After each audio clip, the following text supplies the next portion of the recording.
Good afternoon. My name's Chris Gunn, and once again, this is my channel, Chris Gunn's Bourbon Barrel Creations.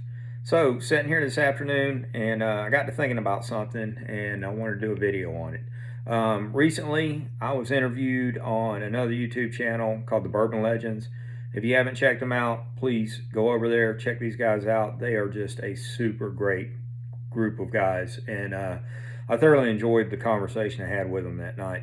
Now, originally they had contacted me. I'd run into one of them down at 13th Colony. I was down there, big surprise, I was down at 13th Colony. But I was down there picking up, they were doing a 12-year-old hazmat corn whiskey. And so I had went down there to get it and ran into one of them. And he had told me what they did with their channel. And, next thing I know, one of the other guys reached out to me and invited me on to one of their live streams, and I just had a really good time. We talked about the things I do with the barrels, and then we kind of got into some other stuff, which kind of leads me to this video. Now, while we were talking, someone asked a question about I want to say the question, and I'm going to paraphrase this, was what's the one bourbon that you wish you could get a backup of, but you never will? And so that was a fairly interesting question for me. And the answer for me was this bottle right here. Bardstown Piper Favit. Now, if you don't know what this is this is Bardstown bourbon finished in a Piper Favit wine barrel. Now, I just realized too, I've got a little bit left in this glass, so let me pour the rest of this in my cup real quick, because I'm going to sample this while we're talking. So Piper Favit, I got in a conversation one time with Steve Nally. He's the master distiller up at Bardstown. And I mean, if you haven't met Mr. Nally, he is just, he's a really nice guy. He, Kentucky Hall of Famer. He worked over at Maker's Mark for, I want to say, like 30 years and retired from there. And then when Bardstown stood up, they hired him to come over there and become their master distiller. And he got in a conversation with me about this particular thing. This particular bourbon right here, my wife is not a bourbon drinker per se. She doesn't really, she doesn't appreciate bourbon like I do. And there's nothing wrong with that. It's just, to each their own. But this was the one bottle that she did like, and it got so bad for after a while I had to just basically ration this off.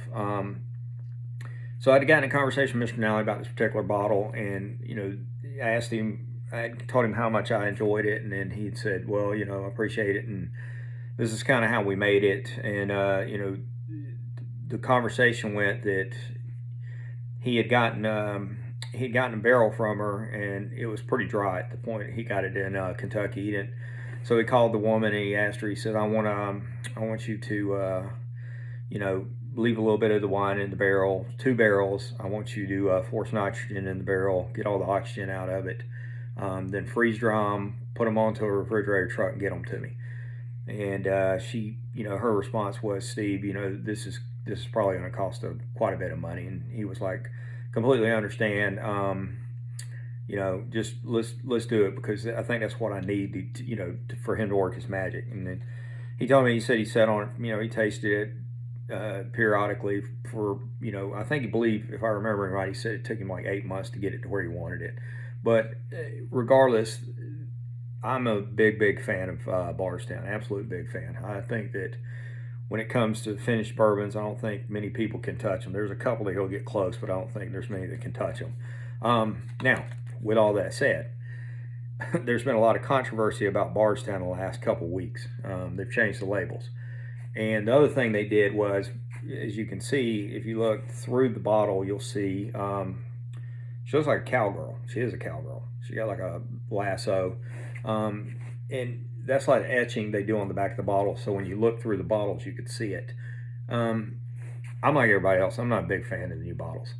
I mean, I've heard some people say online they know why, they understand probably why they did it, or they've got their thoughts on why they did it. But I mean, I love you, Bardstown, but I think you cracker barreled yourself on this one. I think you got to go back to the old label, because it's just, It looks so much classier with the old labels. But regardless, I'm sure it doesn't affect the distillates in the bottle, and it's not by any stretch of imagination mean I'm never going to drink Bardstown again, because I will. So let's get back to the Pie for Fabbit. So I'm going to sample it here. Yeah. When it comes to finished bourbons, I believe that wine is probably my favorite, because when you finish a bourbon with the wine, I think it accentuates it and brings out those stone fruit flavors, and I'm getting a ton of that right now. I'm getting raspberry. I'm getting like a hint of chocolate in there, like a chocolate covered raspberry. Maybe even like a cordial cherry. But anyway,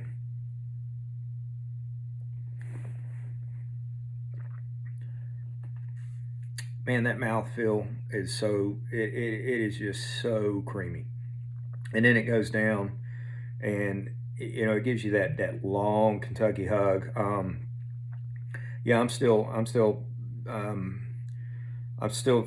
tasting the finish. It's went down, and it's giving that real good Kentucky hug. By all means, this is really good. Now, I killed the bottle today. I didn't kill the bottle as much as I just decided it got low enough that I put it in a couple of 2-ounce sample bottles. I had 2 of them, and then what's in that glass over there. But either way, it was kind of like this. I knew this day was coming with this bottle. I knew that there was no avoiding it. That when it gets to a certain point, you probably just need to go on and drink it. And I see there's still a little bit left in this bottle, so I'll take care of that later. So anyway, when the question was asked to me, what's the one bottle that you won't think you'll be able to back up, that was it.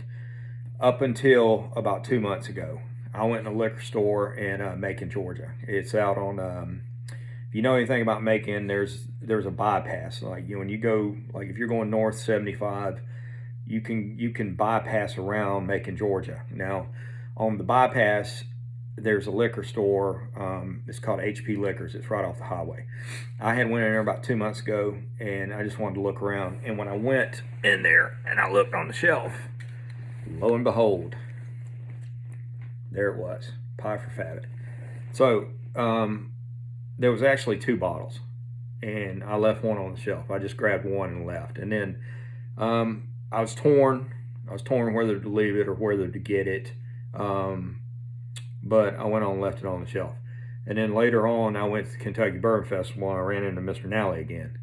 And I got back into the conversation about, I didn't know if you remember me, Mr. Nally, but we had talked about Pie for Fabbit. And he said, yeah, I remember talking to you about that. And I told him that I had found a bottle, and he's like, oh, wow. He goes, man, I can't believe you saw it on the shelf like that. And it's just strange. I really don't know. I don't know.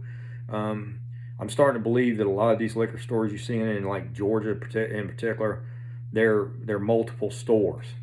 And they might be moving, because the reason I say this is, one, you'll see a store pop up, and immediately they've got a bunch of allocated bourbon on the shelf.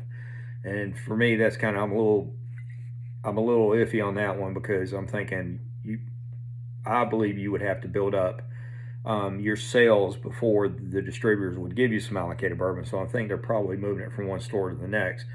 And another thing that kind of leads me to believe this now is, I went to a store last night in Warner Robins that was brand new, and they had probably 15-20 cases of Old Forester single barrel black labels.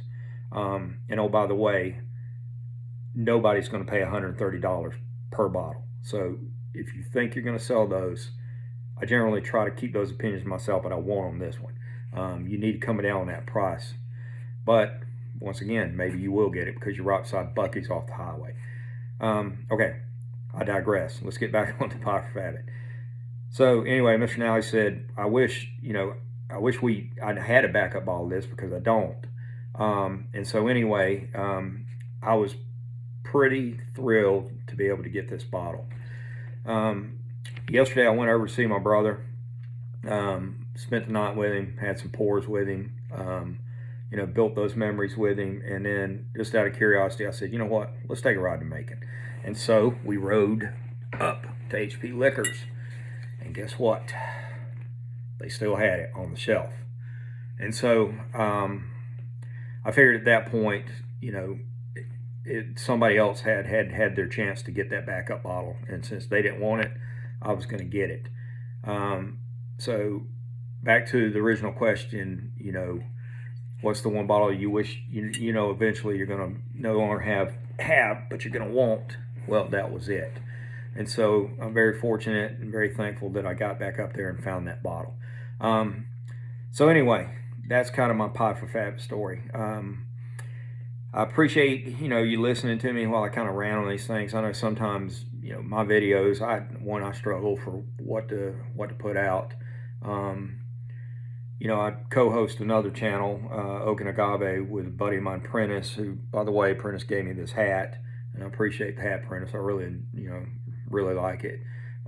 So Prentice has probably got a lot better ideas of what to put out, and so he does. And then me, I kind of struggle with what I'm going to put on this channel, so I don't put that many videos out. And anyway, if you like what you see here, like, subscribe, and turn on the bell for more notifications, and I'll try to put some more stuff out a little bit more regular than I've been doing. But other than that, y'all have a great day.